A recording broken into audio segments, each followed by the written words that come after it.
আসসালামু আলাইকুম। Technique easy এডুকেশনের পক্ষ থেকে আপনাদের সবাইকে স্বাগতম জানাচ্ছি। প্রিয় শিক্ষার্থীরা, চলে আসলাম নতুন আরও একটা পর্ব নিয়ে। আজকের পর্বে আমরা এই 15 নম্বর সৃজনশীল প্রশ্নটা সমাধান করব। এখানে বলা আছে f of x equal to 2x minus 1, f of x equal to 2x minus 1। তো এই যে উদ্দীপকটা দেওয়া, এর আলোকে আমাদেরকে এই প্রশ্নগুলো সমাধান করতে হবে। সবার প্রথমে ক নাম্বার প্রশ্ন, f of x plus 1 f of half এর মান নির্ণয় করো। তো উদ্দীপকে দেওয়া আছে f of x, আর আমাদেরকে বলছে f of x plus 1 নির্ণয় করো। তাহলে আমরা করব কি, x এর জায়গায় x plus 1 বসাবো, x এর জায়গায় x plus 1 বসাবো। এই যে f of x দেওয়া, আমাদেরকে যদি বলে f of 2 বের করো, তাহলে আমরা কি করি, x এর জায়গায় 2 বসাই। আমাদের যে সামনে যা দেওয়া থাকবে সেখানে x এর জায়গায় 2 বসাই। তো এখন x plus 1 দেওয়া আছে, x এর জায়গায় x plus 1 বসাবো, x এর জায়গায় হাফ বসাবো। এই যে এটা যখন নির্ণয় করতে যাব তখন আমরা হাফ বসাবো, হ্যাঁ হাফ বসাবো। চলেন খুবই সহজ প্রশ্ন, সমাধানটা করে ফেলি। লিখলাম দেওয়া আছে f of x equal to 2x minus 1। তো আমাদেরকে f of x plus 1 বের করতে বলছে, তাহলে x এর জায়গায় x plus 1, এই যে 2 into x, এই x এর জায়গায় x plus 1 বসাবো, 2 into x plus 1 minus 1, just x এর জায়গায় x plus 1। তো 2x plus 2 minus 1 ক্যালকুলেশন করলে 2x plus 1, তাহলে f of x plus 1 এর রেজাল্ট হচ্ছে 2x plus 1। এবার f of হাফ বের করা দরকার, তাহলে x এর জায়গায় হাফ বসবে, তাহলে 2 ইন্টু এখানে বসবে হাফ, এই যে 2 ইন্টু হাফ মাইনাস 1, 2 2 কাটা 1 মাইনাস 1, তার মানে 0। তাহলে f of হাফ এর রেজাল্ট হচ্ছে 0। তাহলে আমাদেরকে তারা বলছিল f of x plus 1 নির্ণয় করো, রেজাল্ট হচ্ছে 2x plus 1, f of half নির্ণয় করো, রেজাল্ট হচ্ছে 0। তাহলে ক নাম্বার প্রশ্নটার সমাধান হয়ে গেল। আমরা এখন চলে যাব খ নাম্বার প্রশ্নে। আমাদের খ নাম্বার প্রশ্নে কি বলছে, খ নাম্বার প্রশ্নে বলছে f of x ফাংশনটি একক কিনা তা যাচাই করো। f of x ফাংশনটি একক কিনা তা যাচাই করো, অর্থাৎ উদ্দীপকে যেই f of x ফাংশনটা দেওয়া আছে এটা কি একক ফাংশন নাকি না, এটা আমাদের কাছে তারা জানতে চায়। তো প্রিয় শিক্ষার্থীরা, যখন এরকম সৃজনশীলের মধ্যে একক ফাংশনের কথা জিজ্ঞাসা করবে তখন একটা ফরম্যাট আছে, হ্যাঁ একটা স্ট্রাকচার আছে, ওইটা ফলো করে অঙ্কটা করলেই আমরা বুঝে যাব যে এটা একক ফাংশন নাকি এটা একক ফাংশন না। একক ফাংশন মূলত কি, একক ফাংশন মূলত হচ্ছে একটা ফাংশনের মধ্যে একটা ডোমেনের জন্য একটাই রেঞ্জ পাওয়া যাবে, একটা ডোমেনের জন্য একটাই রেঞ্জ পাওয়া যাবে। ডোমেন পরিবর্তন হবে, রেঞ্জও পরিবর্তন হবে, ডোমেন পরিবর্তন হবে, রেঞ্জও পরিবর্তন হবে, অর্থাৎ একটা ডোমেনের জন্য একটাই রেঞ্জ। এই জন্যই বলা হচ্ছে এক এক, ডোমেন একটা রেঞ্জ একটা। তো যেই স্ট্রাকচারটা আমাদেরকে ফলো করতে হবে এক এক ফাংশন হওয়ার জন্য, চলেন আমরা সেটা করি এখন। খ নাম্বার প্রশ্ন সমাধান করতে এসে আমরা বললাম দেওয়া আছে f of x equal to 2x minus 1।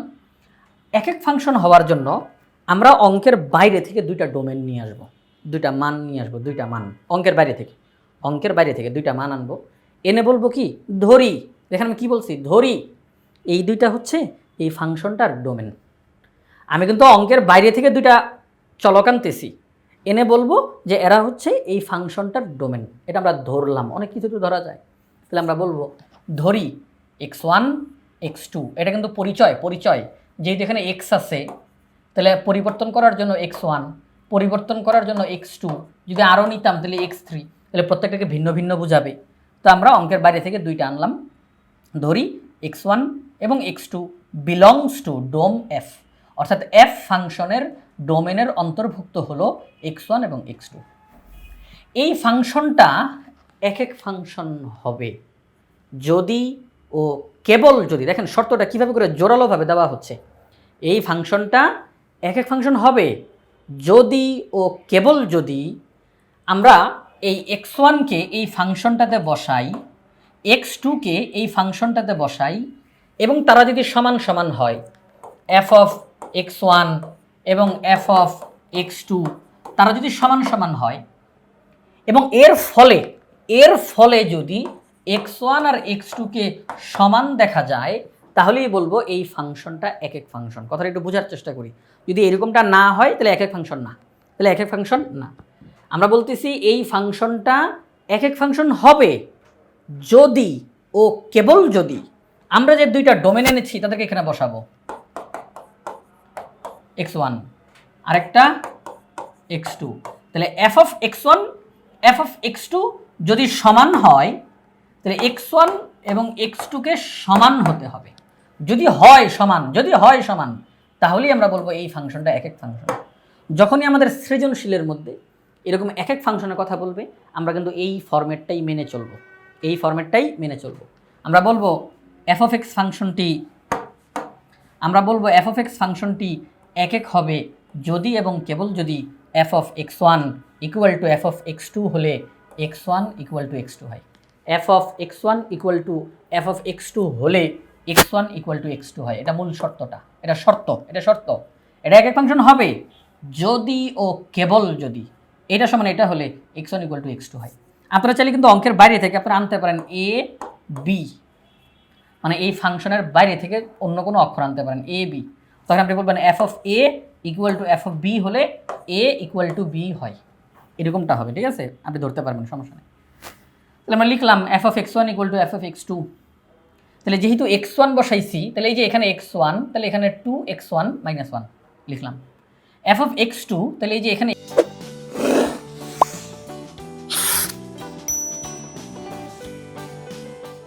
X two, এখানেও এক্স টু, তাহলে two x two minus one. এখন দেখেন এখানে মাইনাস ওয়ান, এখানে মাইনাস ওয়ান, দুই দিক থেকে বাদ দিয়ে দেন। অথবা আপনি এটাও বলতে পারেন যে এই মাইনাস ওয়ান যদি ওই পাশে যায় তাহলে প্লাস ওয়ান, তাহলে প্লাস ওয়ান মাইনাস ওয়ান বাদ হয়ে গেল, যেভাবে খুশি বলেন। তাহলে two x one equal to x two, দুই দিক থেকে টু বাদ হয়ে গেল, তাহলে থাকলো x one equal to x two. এই যে আমরা পেলাম x one equal to x two হয়ে গেছে। এটা এক এক ফাংশন, কারণ এটা এক এক ফাংশন হওয়ার জন্য শর্তটা কি দেওয়া ছিল? এটা এক এক ফাংশন হওয়ার জন্য শর্তটা দেওয়া ছিল যে এই ফাংশনটা এক এক ফাংশন হবে যদি ও কেবল যদি এটা সমান এটা হলে x one equal to x two হয়। আমরা দেখছি হ্যাঁ এক্স ওয়ান এবং এক্স টু সমান হয়েছে, সুতরাং এই ফাংশনটি এক এক ফাংশন। আমরা বললাম এফ এক এক ফাংশন। ঠিক আছে, এই ফাংশনটা এক এক ফাংশন। তাহলে আমাদের খ নাম্বার প্রশ্ন সমাধান করা শেষ। আমরা এখন চলে যাব গ নাম্বার প্রশ্নে। গ নাম্বার প্রশ্নে বলছে f of x equal to y. F of x equal to, এই যে উদ্দীপকে এফ অফ এক্স দেওয়া আছে এইটা সমান ওয়াই। তাহলে এক্সের এই যে এক্সের তিনটি পূর্ণ সাংখ্যিক মান, এক্সের তিনটি পূর্ণ সাংখ্যিক মানের জন্য, হ্যাঁ এক্সের তিনটি পূর্ণ সাংখ্যিক মানের জন্য ওয়াইয়ের মান নির্ণয় করো এবং y equal to two x minus one সমীকরণটির লেখচিত্র অঙ্কন করো। প্রিয় শিক্ষার্থীরা, এখানে কিন্তু আমাদেরকে দুইটা কাজ করতে বলছে। হ্যাঁ, এখানে আমাদেরকে দুইটা কাজ করতে বলছে। কিন্তু কি বলছে?